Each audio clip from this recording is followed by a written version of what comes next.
Beneath the gilded crown of England's Virgin Queen lay a truth as grotesque as it was hidden. Was Elizabeth I a monarch sculpted by divine will, or a woman ensnared by her own desperate illusions? Her court dazzled with silks and jewels, yet her private rituals, born of fear, pride, and an unyielding grip on power, betrayed a darker reality. From teeth blackened by decadence to a face poisoned by vanity, her pursuit of an untouchable image cloaked a decaying truth.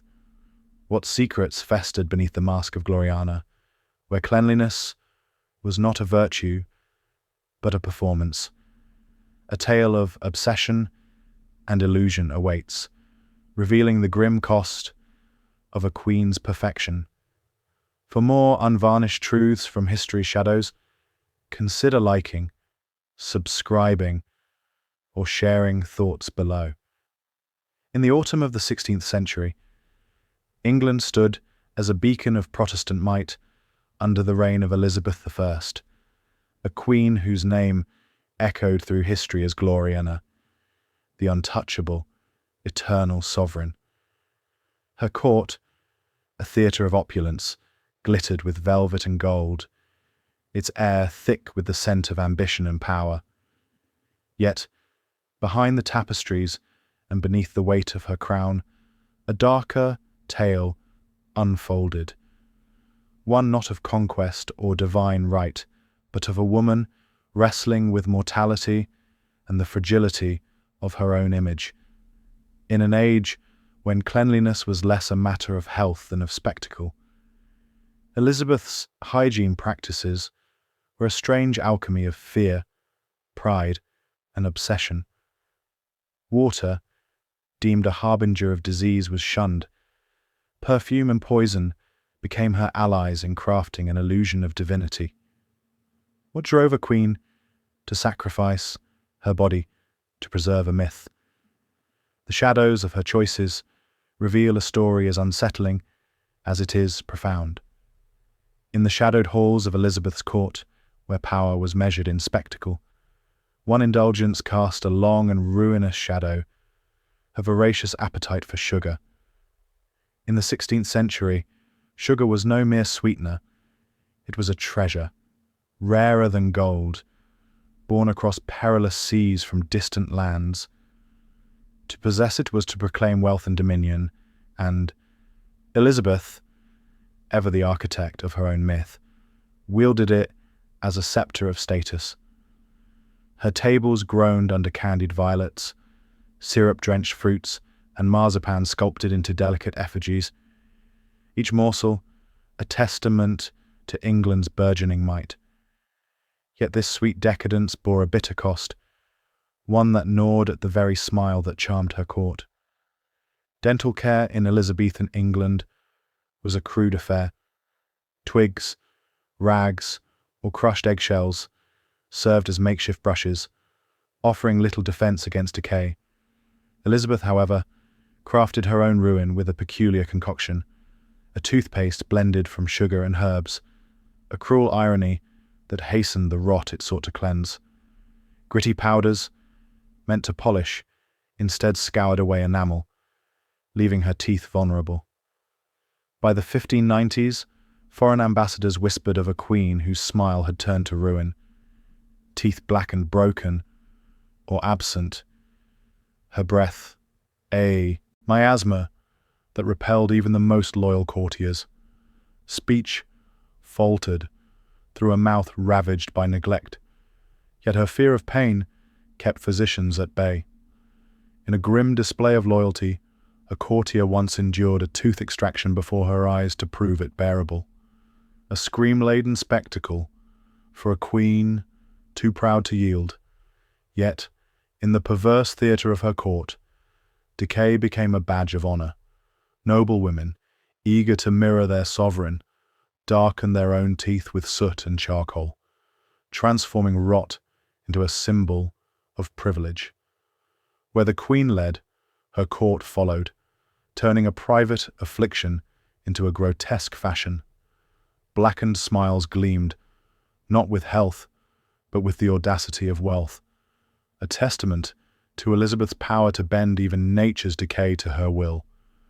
But this was no mere vanity. It was a prelude to a deeper obsession, one that would see her body poisoned in the name of divinity.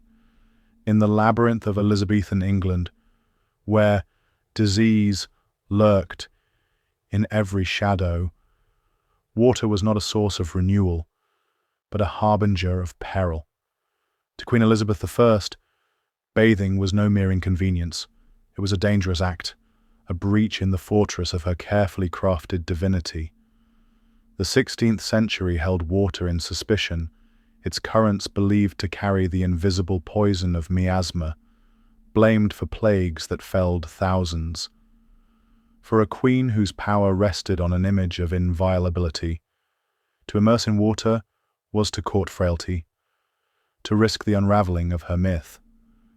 Thus, Elizabeth shunned the bath, weaving instead a ritual of cleanliness that was less about purity than performance. Her alternative was a meticulous ceremony of linen and scent. Each day she donned fresh shifts, soft undergarments believed to draw sweat and toxins from the skin, negating the need for water's touch. These were changed with fastidious regularity, a silent proclamation of her untarnished state. When cleansing was required, her handmaids applied rosewater, vinegar, or herbal infusions brewed in the palace's still rooms, dabbing them with reverence upon her skin. This was no act of hygiene, but a sacred rite, preserving the illusion of a body untouched by time or decay. Her palaces, devoid of plumbing, made bathing a logistical ordeal.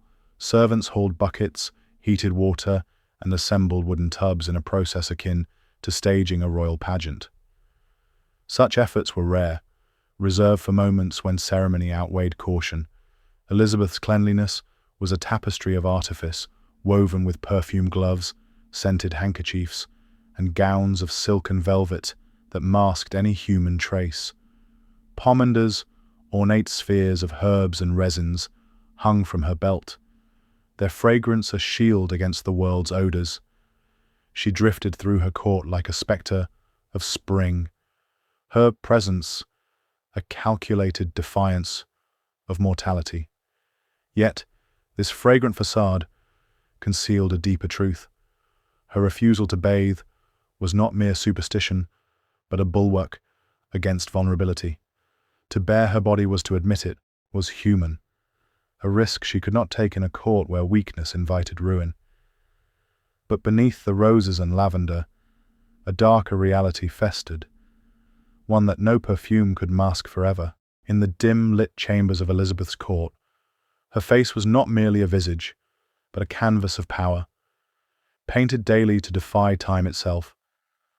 Pale skin, in the 16th century, signified divine favor and unassailable status, a stark contrast to the sun-scorched toil of the commoner. Elizabeth, ever the alchemist of her own legend, wielded makeup as a weapon, crafting a mask that rendered her ageless, untouchable, Gloriana incarnate.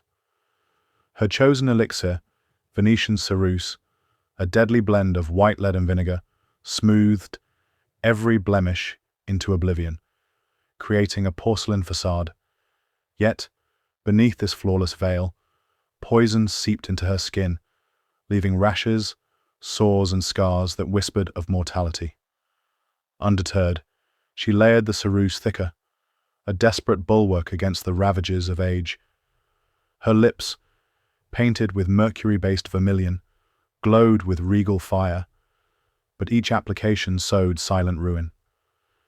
Mercury's venom crept through her, dimming memory, unsteadying hands, and clouding her once sharp mind, hallmarks of a slow, unwitting poisoning. Elizabeth knew not the treachery of her own beauty, for her face was England's face, a symbol of eternal sovereignty. Portraits were bound to youthful templates, banning the truth of her aging features. Candlelight and shadow cloaked her in public, preserving the illusion of divinity. In her final years, her makeup grew so fragile that a touch might crack it, yet she refused to wash it away. To cleanse was to unmask, to reveal a frail woman beneath the queen. Thus, she chose poison over truth, a choice that would entomb her in a legend of her own making. Behind the soaring stone walls and golden tapestries of Elizabeth's palaces, a grim reality festered, cloaked by the grandeur of her court. To the eye, her residences were a vision of divine splendor, velvet-draped halls, music drifting through candlelit chambers, and the queen herself, a perfumed spectre of majesty. Yet, beneath this opulent veneer, lay a world steeped in squalor, where the stench of decay gnawed at the edges of her carefully wrought divinity. In the 16th century, sanitation was a distant dream, palaces lacked plumbing, and waste was a relentless adversary. Elizabeth's private toilet, the closed stool, was a cushioned throne hiding a crude ceramic pot, emptied by the hands of a trusted noble, the groom of the stool, whose proximity to her most intimate moments granted him whispered power. Beyond her chambers, the palace was a labyrinth of filth. Chamber pots and buckets, used by courtiers and servants alike, spilled their contents into cesspits beneath floors or just beyond the walls. Gong farmers, toiling under cover of night, carted this waste through darkened corridors, their buckets threatening to betray the palace's secrets with every step. The air grew heavy with the reek of human refuse, masked only by burning herbs, lavender, rosemary, and sweet marjoram, or rushes strewn across floors, soaked in oils to trap the miasma. Yet these efforts were fleeting. Beneath the fragrant rushes, layers of dirt, hair, and rot accumulated, a hidden testament to the court's impermanence. Elizabeth's solution was to flee, moving her court from palace to palace, not merely for politics, but to outrun the encroaching stench. No amount of perfume could fully veil the truth. The queen, who drifted through her court like a fragrant deity, could not escape the reality of her kingdom's decay. Her scented walking stick, raised to her nose when passing odorous courtiers, was both shield and scepter, a silent declaration of her separation from the mortal world. Yet, this act of defiance only deepened the paradox. A queen who crafted an illusion of purity lived amidst a cesspool of her own making. Her body, her court, her very reign were bound to a fragile artifice, teetering on the edge of collapse. In the twilight of Elizabeth's reign, the Virgin Queen stood as a monument to her own creation, a figure of divine permanence, forged not from flesh, but from illusion. Her hygiene, a tapestry of perfume, poison, and ritual, was no mere eccentricity, but a deliberate act of defiance against time and mortality. Every unwashed layer of ceruse, every blackened tooth, every fragrant pomander was a brick in the edifice of Gloriana, a queen who ruled not just England, but the very perception of her being. Yet this triumph came at a ruinous cost. Her body, scarred by lead and mercury, her teeth rotted by sugar, and her palaces steeped in filth bore witness to a truth she could never outrun. Power built on artifice is as fragile as the flesh it conceals.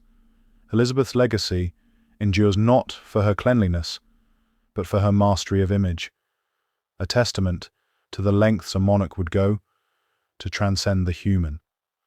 What does her story whisper through the centuries? That power, when tethered to illusion, consumes both ruler and realm.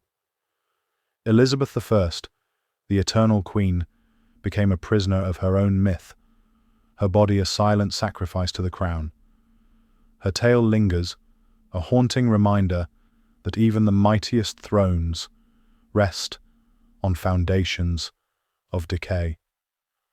For more journeys into history's shadows, consider liking, subscribing, or sharing thoughts below.